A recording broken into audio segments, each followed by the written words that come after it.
At the start of our last episode, we camped at the base of a mountain road and decided to explore it a little further. We did, however, run into some obstacles along the way, but banded together and managed to clear the road to see where it would take us. Sadly though, there was one obstacle that we just couldn't get past, so we had to turn back and ended up camping at the top of a beautiful mountain at a campsite where the owner kindly gave us refuge from the biting midges in one of her cabins. We stayed at the cabin for a total of 2 nights. We got showered and refreshed ourselves, and the following day we tackled Toppen, one of Norway's tallest mountains, with an incredible view of almost all of the south of Norway. We were very lucky with clear weather, and it really was a spectacular sight. After our hike, we drove through the night and ended up camping at the side of a road with the Hardangervidda National Park in the background, and that's where this episode begins. Needless to say, we were both a little tired. Our hike, followed by late night driving, had been topped off by being awoken early by some very strong winds that rattled the tent and the vehicle, so we decided it was best to get up as we weren't sleeping any longer.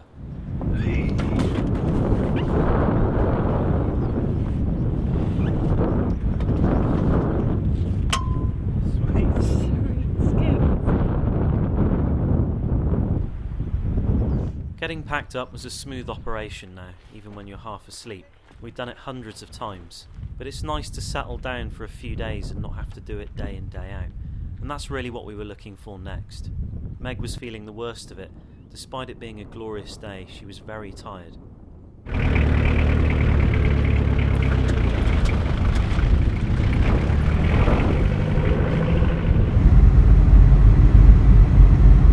We drove for a few hours and decided to make some progress before looking for somewhere to camp. And the further into the day we went, the roads quickly became gravel roads, and the gravel roads became dirt tracks, and then we knew we were somewhere close to finding a good camp location.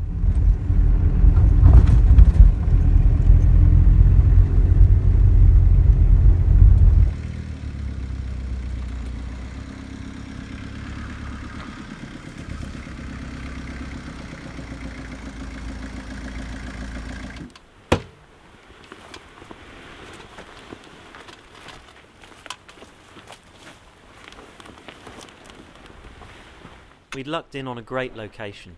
We had a river right next to the track that led up to a lake, so water wasn't a problem. We were also shielded from the wind, which meant we could get a sound night's sleep. And best of all, it was quiet, and we were unlikely to be disturbed by anybody else. But we still had one more hurdle to overcome before we could call this home. The biting midges were so small they could pass straight through the netting on the rooftop tent. And in the morning you'd wake up and the tent would be full of hundreds of them, all over your face, biting your arms. It was unbearable, and Megan was already traumatised from the last episode. So I clambered on top of the vehicle, stood on the roof rack whilst Megan was inside the tent. She passed me the needle, and we stitched on an extra layer of netting using one of our head nets as a sacrificial piece of material, in a desperate attempt to try and stop the majority getting through. This is it. The new barrier. Extreme mesh. It's Meg's technique for getting rid of the biting midges. Always love these kind of environments. All the lichens, mosses, wildflowers. You have something up there that looks like wild garlic. It's actually lily of the valley. Quite poisonous. You wouldn't want to mistake that, but the smell is obvious. It smells nothing like garlic.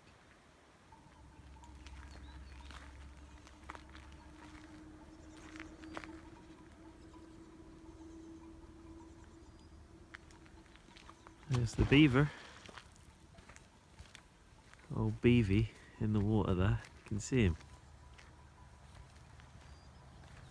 I was glad I got to see the beaver, given the signs were all around us. I could get lost in areas like this. Not lost as in can't find my way, but lost in the details, the subtleties and the signs of things around you. The insects, the plants, the tracks, just things that tell you a story. It's like the whole area is a mystery waiting to be solved, and the slower you walk, the more you see.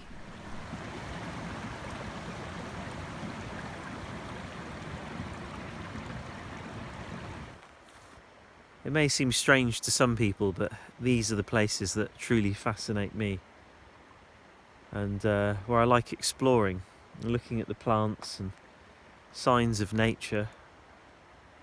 I like the views, I like the mountains and the epicness of all these things, but I feel most at home in places like this, where I can walk around and just look at small details and just get a clue of what happens here. That's what I like the most, I think. I always feel excited. Megan says I look like a cat looking out a window, you know, watching the birds darting around. I mean, obviously the water level changes drastically at certain times of year, that's pretty evident. But the beaver have been very busy, and it was amazing to see one. It was fantastic. Hoping to get a better shot of it, maybe tomorrow morning. It's times like this where you wish you had all the bells and whistles, all the camera gear. And I'm afraid I don't have that. But I guess I have my eyes. And maybe one day I'll have good camera gear and I can share it with everyone else out there. But for the time being, this will have to do. I spent the evening doing some fishing, and Megan joined me for a while. But we were both getting swarmed by the midges, so we decided to retire back to the roof tent and call it a day.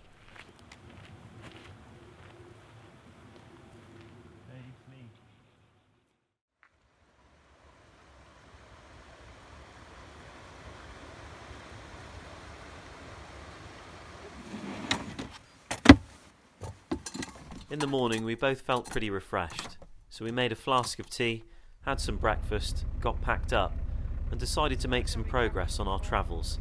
We checked the map and then continued heading northwest.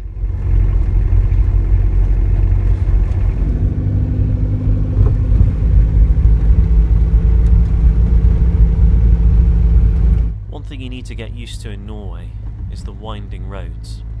You either go up or you go down or around or through in a tunnel, but never in a straight line. I always take it pretty easy in the Jeep and keep it in tight when I'm taking corners. You never know what comes around the other end.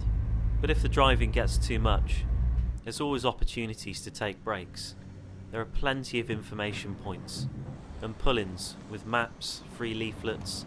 They tell you all about tourist attractions, places you can go, facilities in the towns you're entering. Just helps you get a bit of a bearing on what's available to you and where you can go.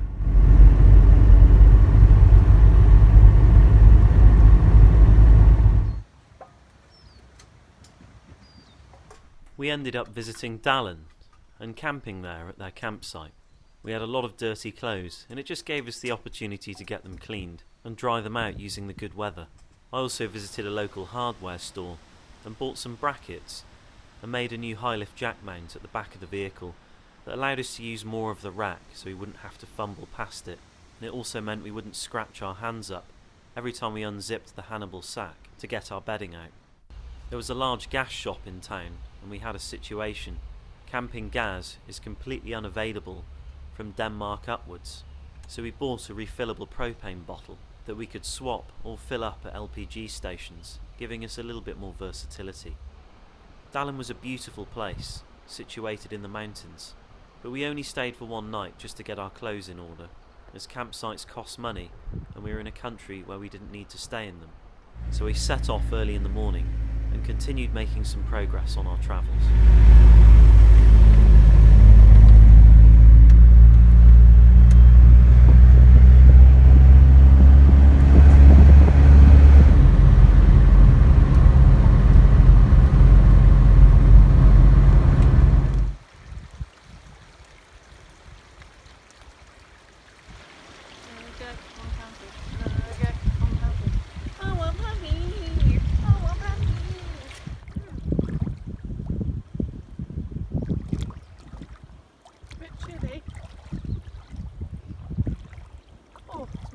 Fresh.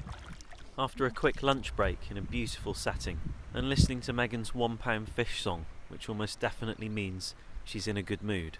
We carried on driving north towards Odda, where we were hoping to spend a few days exploring the area. There really is no shortage of places to stay in this country. You find yourself driving for 5 minutes and then stopping just to look at some incredible views. This means you can take your time, travel slowly, see the sights, and if you're into photography, then it really is a fantastic place to visit.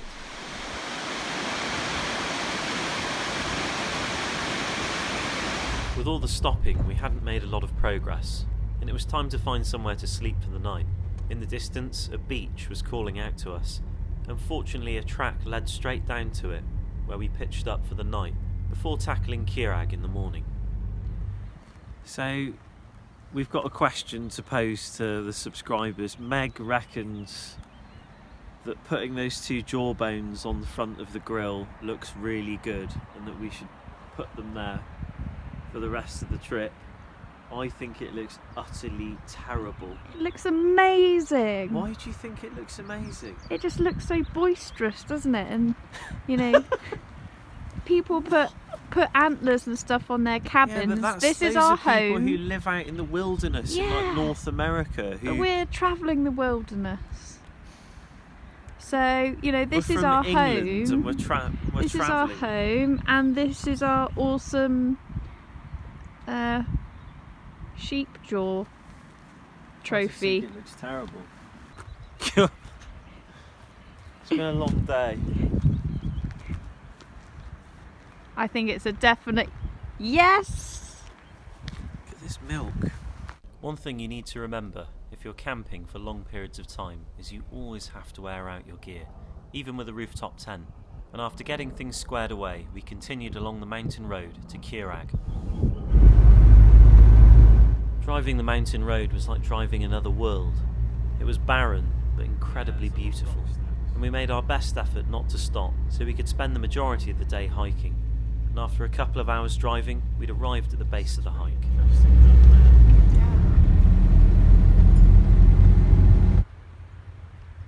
The base camp of Kjerag overlooks Lisabotn, and like a lot of popular hikes in Norway, you have parking, facilities, maps and information about the hike ahead.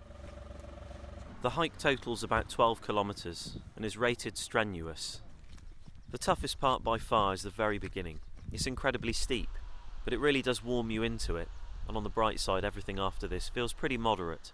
And in the first valley you cross through, if you look very carefully you'll find some cloudberry, along with a few other things if you have the same interests as me. Just before the second valley you'll find an emergency cabin. You can access this, but only in case of an emergency. It's not a particularly challenging hike, and on a good day the scenery must be spectacular. We had a lot of cloud cover, but we still found the views incredibly impressive, and at the highest point you're about 1100 metres above sea level. Towards the end of the hike you approach the main attraction and what a lot of people come to see, and the build up to it is pretty impressive. We undertook the hike in June, so there was still some snow left. The snow had been compacted from lots of hikers and had formed walkways between the rocks with water running down either side. It was a great way to finally meet what we'd heard so much about, the Kjerag Boulder, a 5 cubic metre boulder wedged between 2 rock faces on the very edge of the mountain with an almost 1,000 metre drop straight to the bottom. There's also an incredible waterfall here called the Kjerag Fossen. It's one of the tallest waterfalls in the world, but we did manage to get a good photo of ourselves with the boulder, thanks to another hiker, and I decided it was time to fight my phobia of heights, and did what many have done before me, and stood on the boulder, but just for a second before getting straight off again. And after some acts of bravery / stupidity, we went back up the icy walkways and made our way back to the Jeep.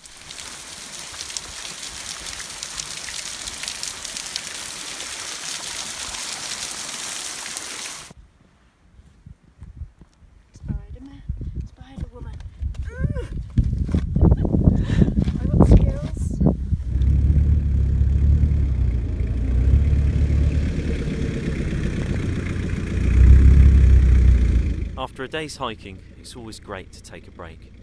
It feels like you've earned it, and we found a fantastic spot slightly elevated above a river, where we ate our dinner and spent the rest of the evening just enjoying the nature around us.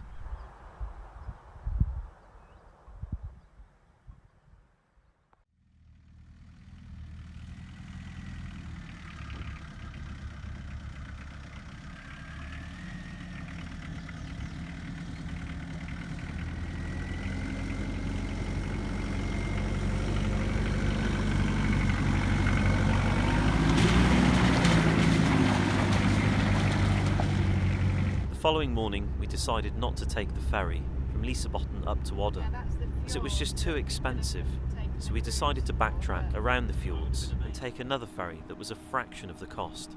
We were making good progress and tried to cover a lot of distance to make it to Odder in a day, but there's just so much to see in this country and you end up stopping all of the time.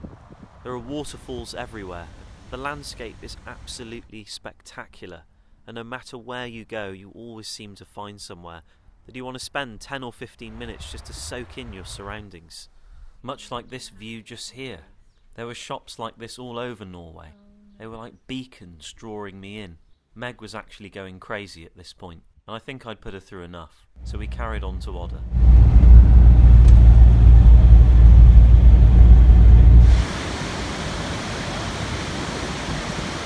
After a bit more sightseeing, we finally made it to Odder. Odder's a popular place, situated between the Hardangervidda and Folgefonna national parks. This made it very difficult to find places to wild camp in a vehicle, but with a bit of map reading and the use of a 4x4, it wasn't long before we found somewhere we could access where no other camper van could, and made our way up a trail into the mountains.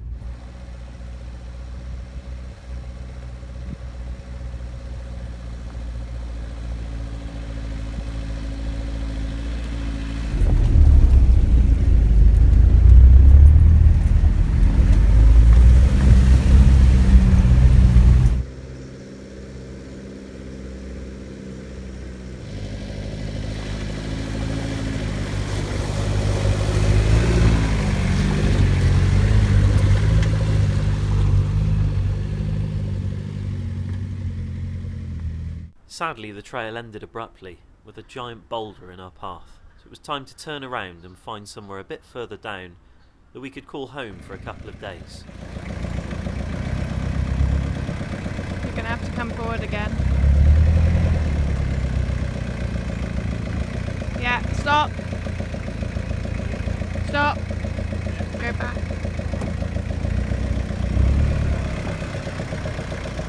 And come forward again. Stop!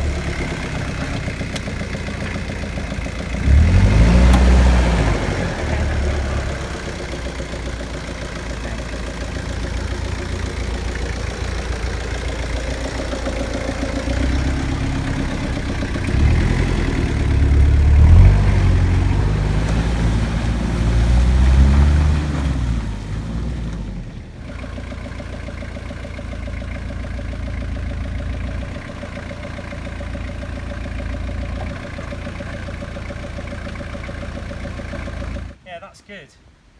The head end's just slightly taller. So. Halfway back down the trail we found a clearing, and it was perfect. Just up from it some benches where we could have our dinner and get a clear view of the glacier in front of us. We also had running water that we could use as a shower and for drinking water, and it was just a short walk from town, so we really could see ourselves spending a few days here before continuing our journey.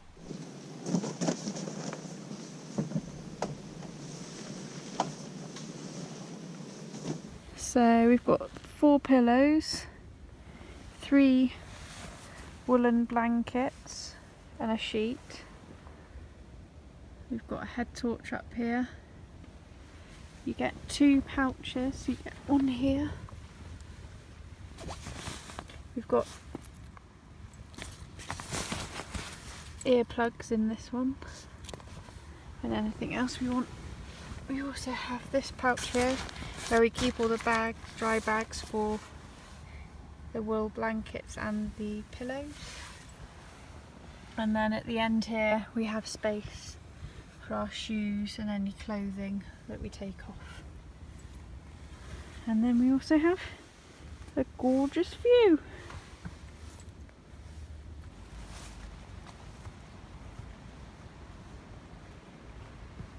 As the evening set in, we had our dinner and admired the view. We'd put a lot of miles behind us today, and it was great to finally be settled somewhere.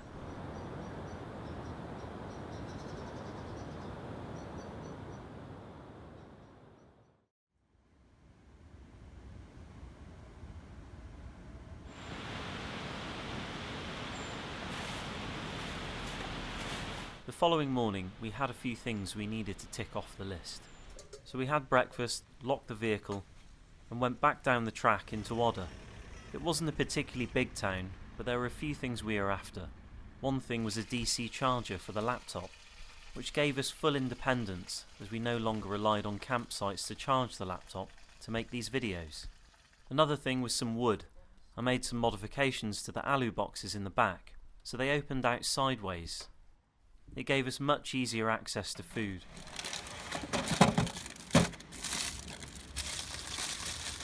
Megan washing her hair was also another thing on the list that needed to be ticked off. And we actually got a lot done that day. The DC charger and the wood and the alu boxes were some really big changes for us. And it was another day done in Odder and a very peaceful evening.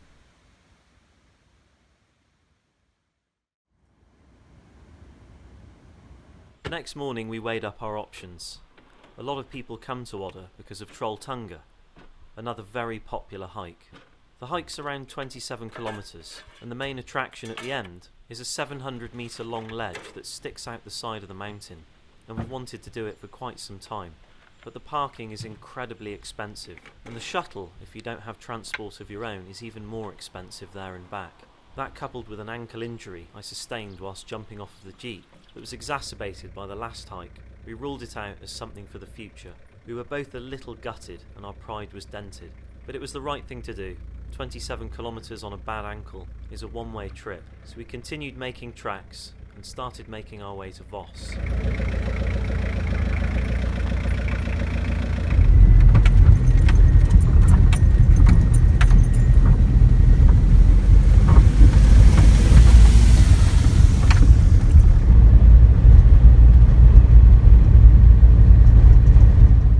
It didn't take too long to get to Voss, but when we arrived, I suspected one of the tunnels we'd driven through had taken us through a wormhole to Thorpe Park. The place was absolutely heaving, and the campsite was definitely a no-go. It turns out we'd arrived at the week beginning an extreme sports festival that took place every year in Voss. We were slightly bewildered at where to camp, so we parked up in town and visited an outdoor store that we'd visited back in 2014 when we backpacked through Norway and visited Voss previously. It was fairly evident from the price tags that we'd arrived at the place where wallets come to die. The store was very expensive, and we didn't actually need anything anyway. It was just nice to look around. But more importantly, it was time to leave the centre and find somewhere to camp.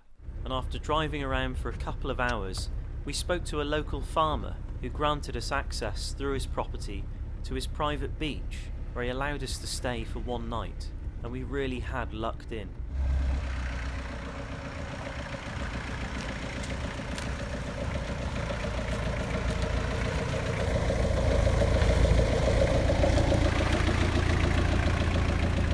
We levelled the vehicle out with some rocks and got camp set up, and now it was time for some downtime.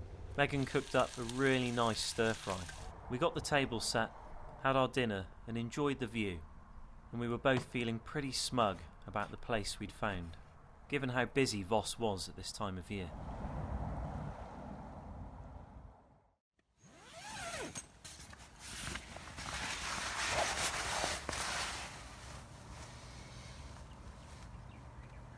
Respecting the landowner's wishes, we stayed for just one night, and made sure we left early. We got everything packed up and put the rocks back we'd used to level the vehicle, and it was time to leave.